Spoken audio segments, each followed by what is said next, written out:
नमस्कार, आप सभी का एक बार फिर से स्वागत है। कैसे हैं आप लोग? मैं हूं विजय थालोड़। मैं आज आप लोगों के सामने लेकर आया हूं राजस्थान की फ्लैगशिप योजनाएं। फ्लैगशिप योजनाएं वे योजनाएं होती हैं जो सरकार के लिए बहुत महत्वपूर्ण होती हैं, क्योंकि सरकार उनकी प्रगति की समीक्षा एडवर्टाइजमेंट में, चाहे विज्ञापन हो, उनमें उन योजनाओं को सबसे आगे बढ़ा चढ़ाकर पेश करती है। एक तरह से डंका पीटा जाता है इन योजनाओं का कि हमने ये योजना शुरू की, इस योजना से देखिए इतने लोगों को फ़ायदा हुआ। अब उनसे कितना फ़ायदा हुआ ये तो इन योजनाओं के बारे में आप जानेंगे तभी पता चलेगा कि कितने लोगों को ये कवर करती हैं। लेकिन फिर भी मेरा मानना ये है कि ये अच्छी खासी योजनाएं हैं, राजस्थान में अच्छी खासी योजनाएं चल रही हैं। डंका पीटने के लिए ये योजनाएं भी काफ़ी काम में आती हैं। अब फ्लैगशिप योजनाएं होती क्या हैं? एक फ्लैगशिप योजना के नीचे बहुत सारी उप योजनाएं जुड़ी हुई होती हैं। मेन योजना के नीचे कई सारी ब्रांचेज, ठीक है, तो उन्हें फ्लैगशिप योजनाएं बोला जाता है। राजस्थान में कुल 33 फ्लैगशिप योजनाएं हैं। मेरी कोशिश रहेगी कि मैं लगभग 30 मिनट में आपको राजस्थान की सारी फ्लैगशिप योजनाओं को करवा दूं। किसी एग्जाम के लिए जितनी आवश्यक सूचना होती है वो सूचनाएं आपको इस बोर्ड पर मिल जाएंगी। इस बोर्ड के माध्यम से जो सूचना आपको यहां तक दी जा रही है, आप किसी भी प्रकार की फ्लैगशिप योजना से जुड़ा हुआ क्वेश्चन 100% एक्यूरेसी के साथ कर सकते हैं।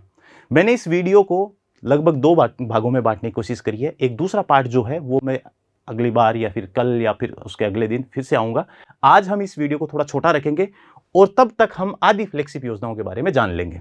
ठीक है, तो चलिए शुरू करते हैं। कुल 33 फ्लैगशिप योजनाएं हैं राजस्थान में, जिसमें से पहली योजना जो है वो जुड़ी हुई है खाद्य व नागरिक आपूर्ति से। खाद्य व नागरिक आपूर्ति का मतलब 1 रुपए प्रति किलोग्राम गेहूं दिया जाता है। 1 रुपए में 1 केजी गेहूं दिया जाता है। शुरू कब से हुई थी? 1 मार्च 2019 से शुरू हुई थी। ये एक फैक्ट है। राष्ट्रीय खाद्य सुरक्षा योजना के अंतर्गत जो राष्ट्रीय खाद्य सुरक्षा अधिकार जो था हमें 2013 में मिला था, उसके अंतर्गत उसको सुनिश्चित करने के लिए ये योजना शुरू की गई थी। अंत्योदय अन्न योजना में, अन्य नहीं है यहां पर, अंत्योदय अन्न है ये, अन्न है ये, ठीक है। अंत्योदय अन्न योजना के जो पात्र परिवार हैं उसमें क्या है, प्रति राशन कार्ड के ऊपर हर परिवार को के पास एक राशन कार्ड होता है। एक राशन कार्ड पर 35 किलो गेहूं देते हैं। कितने रुपए में?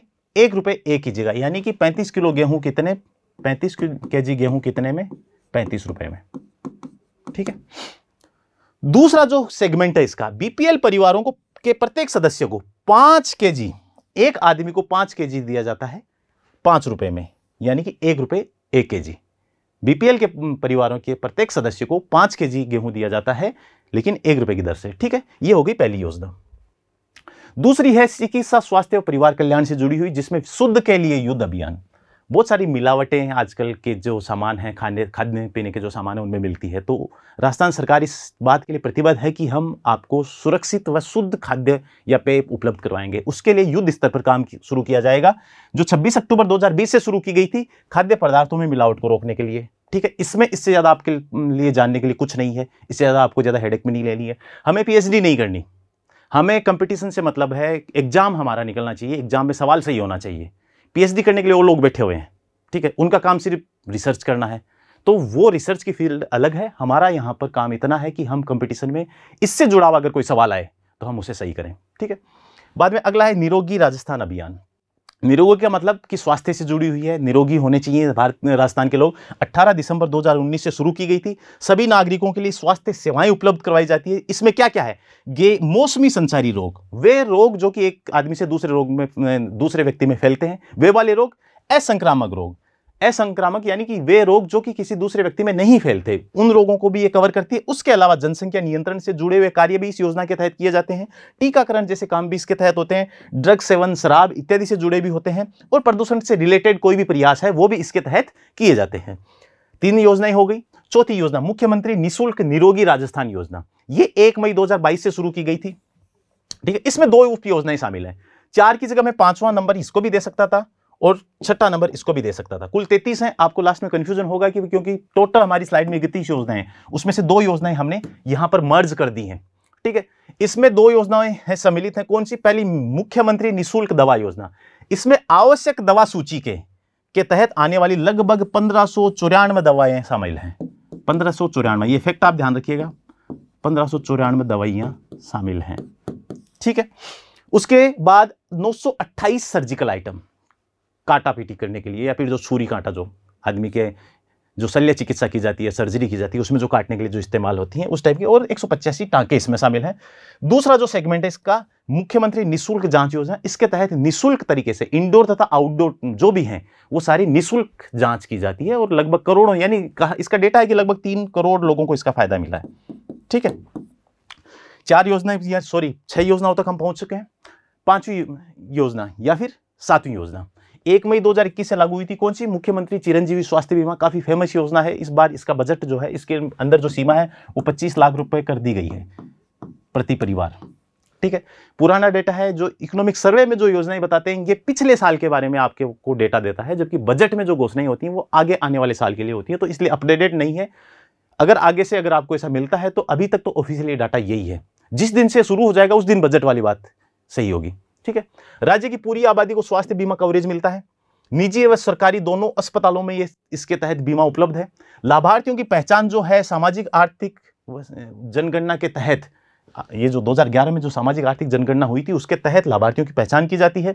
इसके अतिरिक्त कोई आपके और मेरे जैसा जो सामाजिक व आर्थिक जनगणना के तहत लाभार्थी नहीं है, अगर वो इस बीमा का फायदा लेना चाहे तो कैसे ले सकता है? 850 रुपये प्रीमियम राशि दे। टोटल जो है वो 1700 रुपये प्रीमियम राशि है। वैसे देखा जाए तो 850 सरकार हमसे लेगी और 50% बाकी जो है वो कौन देगा? राज्य सरकार वहन करेगी। तो इसलिए आपको 850 रुपये इसमें देने पड़ेंगे। आप उसके बाद अभी जो 10 लाख रुपए की लिमिट है, अभी 10 लाख रुपए की लिमिट है, वो 10 लाख रुपए तक का बीमा एक परिवार को मिलेगा। उसके बाद आने वाले टाइम में 25 लाख हो जाएगा। तो उसके लिए आपको आम आदमी को, अन्य आदमी को जो SSC के तहत अगर लाभार्थी नहीं है तो उसको 850 रुपये देने पड़ेंगे। कुल 1633 उपचार पैकेज हैं, यानी 1633 टाइप के उपचार किए जाते हैं, जिसमें से 56 पैकेज यानी 56 टाइप के इलाज केवल सरकारी अस्पताल ही कर सकते हैं, सरकारी अस्पतालों के लिए आरक्षित है। 834 सरकारी अस्पतालों में, 899 निजी अस्पतालों में इस स्वास्थ्य बीमा के तहत इस टाइप के अस्पताल सूचीबद्ध हैं, यानी ऐसे अस्पतालों में आप जाकर इस योजना का फायदा ले सकते हो। भर्ती होने से 5 दिन पहले तक का भी खर्च इसमें शामिल है, तब तक का भी खर्च आपको दिया जाता है, या फिर भर्ती होने के पश्चात 15 दिन तक का खर्च भी आपको दिया जाता है। उसके बाद अगली आइए, स्वायत्त शासन के तहत इंदिरा रसोई योजना। राज्य का, सरकार का मोटो क्या था कि कोई भूखा नहीं सोना चाहिए, बढ़िया बिठाकर, और वो भी सम्मानपूर्वक बिठाकर आप भोजन करवाएंगे। 20 अगस्त 2020 से शुरू की गई थी। राज्य के सभी नगरीय स्थानीय निकायों में संचालित है। 8 रुपए थाली में पौष्टिक भोजन दिया जाता है। वो पौष्टिक तो कैसा होता होगा, लेकिन नाम के लिए पौष्टिक है। बाकी मैंने कभी खाकर देखा नहीं है, आप लोगों ने खाकर देखा है तो कमेंट में बता सकते हैं। ठीक है, इंदिरा गांधी शहरी क्रेडिट कार्ड योजना। क्रेडिट कार्ड जैसी फैसिलिटी दी जाती है स्ट्रीट वेंडर्स को, जो ठेला वेला लगाते हैं, मूंगफली जो भी पान सब्जी वगैरह इत्यादि, उनके लिए 50,000 रुपए तक का ब्याज मुक्त ऋण दिया जाता है। 50,000 रुपए दिए जाएंगे, उनसे ब्याज नहीं लिया जाएगा। ठीक है, उसके बाद अगली में आइए 8वीं योजना के तहत है कौन सा? महात्मा गांधी अंग्रेजी माध्यम विद्यालय। 2019-20 से शुरू किया गया था। महात्मा गांधी की 150वीं जयंती पर कक्षा 1 से 12 तक के लिए ऐसे विद्यालय खोले गए। राज्य में कुल 1639 विद्यालय हैं ऐसे। 5 कहां पर हैं? 5000 से अधिक आबादी वाले शहरों में ऐसे विद्यालय हैं। बाद में अगली योजना है मुख्यमंत्री बाल गोपाल योजना। मिड डे मील के तहत इसमें दूध दिया जाता है 2 दिन। अब ये जो है, अब की बार बजट में कि अब सारे सप्ताह के सारे दिन दूध दिया जाएगा, ऐसा कर दिया गया, लेकिन जब वो आएगा तब अपडेट होगा, क्योंकि ये मैंने अभी कहा कि आपको आर्थिक समीक्षा जो है वो पिछले वर्ष का डाटा देती है, आपको बजट आने वाले वर्ष के लिए डेटा होता है। दूध पाउडर जो राजस्थान जो डेयरी है वो एक तरह से सब्सिडी दरों पर, यानी कि 400 रुपये प्रति 1 kg की दर से ये दूध पाउडर का पैकेट है वो स्कूलों, यानी कि स्कूलों में बांटती है, चार्ज लेती है, लेकिन उसके तहत दूध पाउडर से बना हुआ दूध दिया जाता है। ठीक है, उसके बाद में मुख्यमंत्री निःशुल्क यूनिफॉर्म वितरण योजना। जो सरकारी स्कूल में जो बच्चे हैं, एक कक्षा 1 से 8 तक के सभी छात्र या छात्र व छात्रा दोनों को क्या 2 सेट यूनिफॉर्म के दिए जाते हैं। ठीक है, केंद्र सरकार ये जो यूनिफॉर्म दी जाती है इसका 60% पैसा केंद्र सरकार देती है और 40% जो है वो राज्य सरकार द्वारा वहन किया जाता है। आप चिंता मत करिए, अगर आपको लग रहा हो कि आप यहां पढ़ नहीं पा रहे हैं तो जो इसकी PDF है वो नीचे डिस्क्रिप्शन में अटैच कर दी गई है, आप उसको डाउनलोड कर सकते हैं, उसके बाद पढ़ सकते हैं। इससे ज्यादा समराइज तरीके से जो जितनी इंपॉर्टेंट इंफॉर्मेशन है मैंने इस वीडियो में आपको कंपाइल करके दी है। ठीक है, उसके बाद में कृषि से जुड़ी हुई राजस्थान कृषि प्रसंस्करण, कृषि व्यवसाय व कृषि नियति नहीं है ये नीति, ये टाइपिस्ट ने थोड़ी सी गड़बड़ कर दी। नीति कृषि प्रोत्साहन नीति, ये यहां पर ये आएगा ही नहीं। ठीक है, 2019 किसानों की आय बढ़ाने के लिए प्लस संगठनों की भागीदारी बढ़ाने के लिए, किसानों की आय बढ़ाने के लिए तथा संगठनों की भागीदारी बढ़ाने के लिए 2019 में एक नीति लाई गई थी जिसका नाम यह था राजस्थान कृषि प्रसंस्करण। प्रसंस्करण वो होता है कि कृषि के जो उत्पाद होते हैं उनमें वैल्यू एडिशन जो की जाती है, जैसे दूध है तो दूध से पनीर बनाया जाना, दूध से रसगुल्ले बनाया जाना, दूध से पाउडर बनाया जाना, ये दूध उत्पाद का प्रसंस्करण हो गया। वैसे ही मान लीजिए कि आलू है, आलू एक कृषि उत्पाद है, लेकिन उससे क्या चिप्स बनाना, वो कृषि प्रसंस्करण के तहत आता है। कृषि व्यवसाय प्रोत्साहन नीति, यानी व्यवसाय को प्रोत्साहित करना है, तो वो कैसे करोगे? किसानों की आय आपको बढ़ानी है, अगर ये काम होगा तो किसानों की आय बढ़ेगी और संगठनों की भागीदारी बढ़ेगी, तो कलेक्टिवली वो एफर्ट कर पाएंगे, सबके प्रयास वो मिलकर अच्छा उत्पादन कर पाएंगे। इसके लिए कृषि प्रसंस्करण अवसंरचना, अब इसके लिए आपको क्या चाहिए? अगर दूध से आप पनीर बना रहे हो तो आपका पनीर खराब नहीं होना चाहिए, उसके लिए शीत गृह होने चाहिए, कोल्ड स्टोरेज होने चाहिए, उसके लिए बाकी इंफ्रास्ट्रक्चर होना चाहिए, स्टोरेज के लिए होना चाहिए, ठीक है। तो कृषि प्रसंस्करण अवसंरचना, उसमें दूसरी चीज एक और होती है कि मान लीजिए कि यहां पर फैक्ट्री है दूध की और यहां पर दूध का उत्पादन हो रहा है, तो यहां तक पहुंचाने के लिए भी अवसंरचना होनी चाहिए, ठीक है, जिसको बैकवर्ड लिंकेज और फॉरवर्ड लिंकेजेस कहकर संबोधित किया जाता है, ठीक है। इसके निर्माण हेतु 50% अनुदान राशि दी जाती है। अगर मान लीजिए कि आपको टोटल 50,000 रुपए का खर्चा हो रहा है अवसंरचना का निर्माण में, तो उसके लिए 25,000 रुपए सरकार देगी इस नीति के तहत, ठीक है। फिर बाद में उद्योग से जुड़ी हुई है राजस्थान सरकार की एक बहुत ही, इसका काफी डंका पीटती है राजस्थान सरकार की राजस्थान निवेश प्रोत्साहन योजना 2022 में आई थी कि राज्य में तीव्र स्थायी व संतुलित औद्योगिक विकास के लिए इसको लेकर आए थे कि तेज विकास हो, संतुलित विकास हो, हर जगह हो, कोई भी क्षेत्र जो पिछड़ा ना रहे। इसमें इन्होंने कहा कि 15% की वार्षिक वृद्धि दर से हमें विनिर्माण तथा सेवा क्षेत्रों का विकास करना है। सेवा क्षेत्र तथा विनिर्माण में हमें 15% की दर से की स्पीड से ग्रोथ करनी है, ठीक है। उसके लिए ये लाए थे। इसके लिए निवेश को आकर्षित किया जाता है, बाहर से जो भी इन्वेस्टर्स हैं उनको कहा जाता है कि आइए हम आपको अच्छी तो चाय पिलाएंगे, बैठाकर बढ़िया उसकी ब्रांडिंग की जाती है और कहा जाता है देखो हमारे यहाँ ऐसी अपॉर्चुनिटीज़ हैं, हम ये सुविधा दे रहे हैं, ये सुविधा दे रहे हैं, आप इतना मुनाफा कमाएंगे, ये वो फलान ढीम का, ठीक है। तो जो भी है योजनाएं, जो नीतियाँ जो होती है ना, उनमें एक तरह से कहा जाए तो उनमें फिक्स कुछ नहीं होता, वो एक तरह से टारगेट होता है, उनमें क्या क्या है आगे पीछे जोड़ तोड़ किया करते रहते हैं, ठीक है। तो इसमें इतना कोई बड़ा फैक्चुअल नॉलेज आपके लिए नहीं है। बाद में एमएसएमई से जुड़ी हुई एक मुख्यमंत्री लघु उद्योग प्रोत्साहन योजना, जो छोटे उद्योग हैं उनको बढ़ाने के लिए उनको ब्याज सब्सिडी दी जाती है। इसमें क्या दिया जाता है? 25 लाख रुपए तक अगर आपको 25 लाख तक अगर आपको लोन दे रहे हैं, तो जो आपको मान लीजिए कि 12% अगर मान लीजिए बैंक ने ब्याज लगाया, तो उसमें क्या है कि 8% जो है वो कौन देगा? 8% कौन देगा? सरकार देगी, ठीक है।